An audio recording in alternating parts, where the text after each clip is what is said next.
જો તમે આઈસીઆઈસીઆઈ બેંકમાં ખાતું ખોલાવ્યું છે તો આ સમાચાર તમારા માટે છે।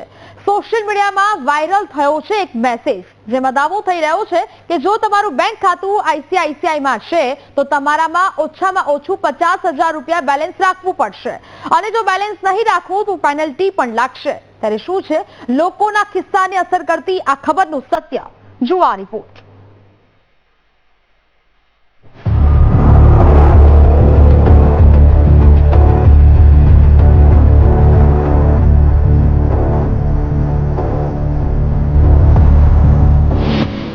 आईसीआईसीआई बैंक में 50,000 बैलेंस जरूरी, बैलेंस नहीं होय तो पेनल्टी लागशे। શું છે વાયરલ મેસેજની હકીકત? આજકાલ સામાન્ય વ્યક્તિઓ માટે પૈસાની બચત કરવું ખૂબ જ મુશ્કેલ બની ગયું છે। લોકો પહેલા તો બેંકના સહારે રહેતા હતા અને પૈસા બેંકમાં જમા કરાવતા હતા, પરંતુ હવે તો બેંકમાં પણ કયા ચાર્જ કે પેનલ્ટી હેઠળ તમારા પૈસા કપાઈ જાય તેની લોકોને માહિતી પણ રહેતી નથી। ત્યારે સોશિયલ મીડિયામાં આઈસીઆઈસીઆઈ બેંકને લઈને ચર્ચા શરૂ થઈ છે। દાવો છે કે આઈસીઆઈસીઆઈ બેંકમાં હવે 50,000 રૂપિયા બેલેન્સ રાખવું ફરજિયાત બની ગયું છે। જો આટલું બેલેન્સ નહીં હોય તો તમારા ખાતામાં રહેલા પૈસામાંથી પેનલ્ટી પણ કપાઈ જશે। દાવો છે કે આઈસીઆઈસીઆઈ બેંકનું બચત ખાતું મેટ્રો શહેરમાં હશે તો 50,000, અર્ધ શહેરીમાં 25,000 અને ગામમાં ખાતું હશે તો 10,000 રૂપિયા બેલેન્સ રાખવું ફરજિયાત છે। 1 ઓગસ્ટથી નિયમ લાગુ છે અને બેલેન્સ નહીં હોય તો પેનલ્ટી લાગશે।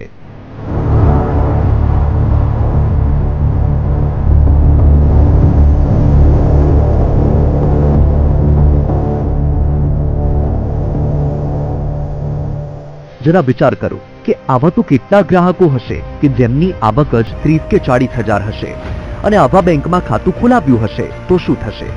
જે ગ્રાહકો અજાણ હશે તેમને આ નવા નિયમ બાબતે માહિતી હશે કે નહીં? સવાલ અનેક હતા, પરંતુ જવાબ મેળવવા માટે અમારી ટીમે તપાસ શરૂ કરી।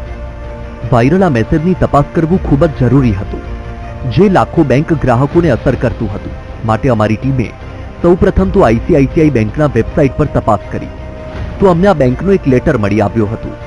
આ લેટરમાં જ્યારે અમે જોયું તો તેમાં એ જ માહિતી જણાવવામાં આવી હતી જે વાયરલ મેસેજમાં પણ છે। માટે એક વાત સ્પષ્ટ છે કે બેંકે આ નવા નિયમો લાગુ કરી દીધા છે। હવે અમારી સામે અમુક સવાલો હતા। નવા નિર્ણયથી બેંકને કઈ ફાયદો થશે? શું આઈસીઆઈસીઆઈ બેંકના ગ્રાહકોને કોઈ ફાયદો થશે? માટે આ સવાલોના જવાબ મેળવવા માટે અમે એક્સપર્ટની મુલાકાત કરી અને એ જાણવાનો પ્રયાસ કર્યો કે નવા નિયમથી આખરે શું ફરક પડશે। વીટીવી ન્યૂઝની ટીમે ચાર્ટર્ડ એકાઉન્ટન્ટ તરીકે કામ કરતા કૃણાલ શાહનો સંપર્ક કર્યો અને તેમને વાયરલ મેસેજ તેમજ બેંકનો લેટર બતાવવામાં આવ્યો। ત્યારે બેંકના આ નિર્ણયની હકીકત શું છે તેના વિશે કૃણાલ શાહે વાત કરી હતી। જે બેંકના અત્યારે 3 કે 3.5% જે બેંક પૈસા વાપરતી હતી 10,000 રૂપિયા પર એકાઉન્ટ, એ હવે 50,000 રૂપિયા વાપરવા મળશે। એટલે બેંકનું આઈસીઆઈસીઆઈ બેંકનું ઓવરઓલ કોસ્ટિંગ ઘણું નીચું આવશે। જે બેંક 9.5-10% જે ફંડ કરે છે, જે એફડી 7%, 6.5% કરે છે, એની જગ્યાએ આ 3.5% એ પૈસા મળશે।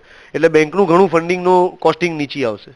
પબ્લિકની વાત કરવામાં તો પબ્લિકનું તો આમાં કંઈ વિચાર્યું જ નથી। પબ્લિકનો આમાં કોઈ ફાયદો નથી। પબ્લિકનો તો નુકસાન જ છે કે જે 10,000 મૂકી રાખવાથી આઈસીઆઈસીઆઈ બેંકની જે કંઈ સેવાઓ મળતી હતી એ સેમ સેવાઓ લેવા માટે હવે પબ્લિકે જો એ જ સેવાઓ લેવી હશે તો 50,000 રૂપિયા મૂકી રાખવા પડશે। કસ્ટમર ડિપેન્ડ છે, કસ્ટમરોની જરૂરિયાત કેવી છે। આ સર્વિસ જો જે લોકોને જરૂર હશે કે આઈસીઆઈસીઆઈ બેંકની સર્વિસ જોઈએ જ છે તો એ લોકોએ મેન્ટેન કરવું પડશે। અધરવાઇઝ બીજી બેંકોના ઘણા ઓપ્શન છે લોકો પાસે। બેન્કિંગ તો આપણું ઘણું સારું છે ગુજરાત લેવલ પર, ઇન્ડિયા લેવલ ઉપર। આમ એક વાત તો સ્પષ્ટ થઈ છે કે તમારે હવે મેટ્રો શહેરમાં આઈસીઆઈસીઆઈ બેંકના બચત ખાતામાં 50,000 બેલેન્સ રાખવું પડશે। તો હવે અમે એ જાણવાનો પ્રયાસ કર્યો કે બેંકે આખરે કયા કારણોસર આવા નિયમો લાગુ કર્યા હશે। ત્યારે ફાઇનાન્શિયલ એક્સપર્ટ વર્ષા શાહે આ બાબતે સમગ્ર હકીકત જણાવી હતી। કસ્ટમરને એવું થાય કે મારા 50,000 પડ્યા છે સેવિંગમાં, હું જ્યારે હોય ત્યારે વાપરી શકીશ।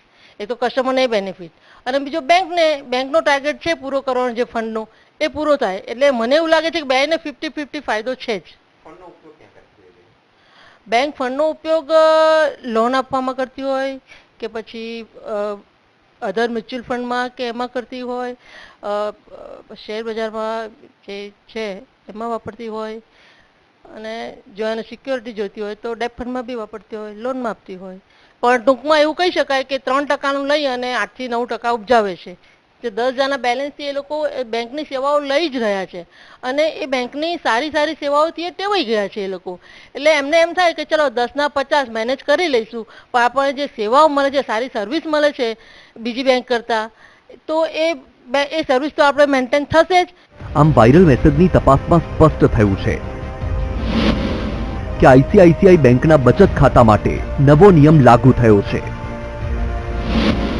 બચત ખાતામાં 50,000 ફરજિયાત રહેશે. ગ્રાહકો ઘટે તો પણ બેંકને ફરક નહીં પડે. અહીં એ સમજવાની જરૂર છે કે લોકોના જ પૈસા મેળવીને બેંક લોકોને 3% જ વ્યાજ આપે છે, પરંતુ લોકોના પૈસા બજારમાં ફેરવીને બેંક 8 કે તેથી વધુ ટકા વ્યાજ મેળવે છે. પરિણામે બેંક વધુ નફો મેળવે છે. અમુક લોકો બેંક ખાતું બંધ કરી દેશે તો પણ ફરક નહીં પડે, કેમ કે હવે લોકો 50,000 બેલેન્સ રાખવાના છે, જે 5 ગણું વધારે છે. આમ BTV ન્યૂઝની તપાસમાં વાયરલ મેસેજ સાચો સાબિત થયો છે. આઈસીઆઈસીઆઈ બેંકની સર્વિસ જેમને જોઈએ છે તેઓ આ જ બેંકમાં રહેશે અને બેલેન્સ જાળવશે. જેમને નહીં પરવડે તે બેંક બદલી શકે છે. Parth Jani, BTV news, Ahmedabad.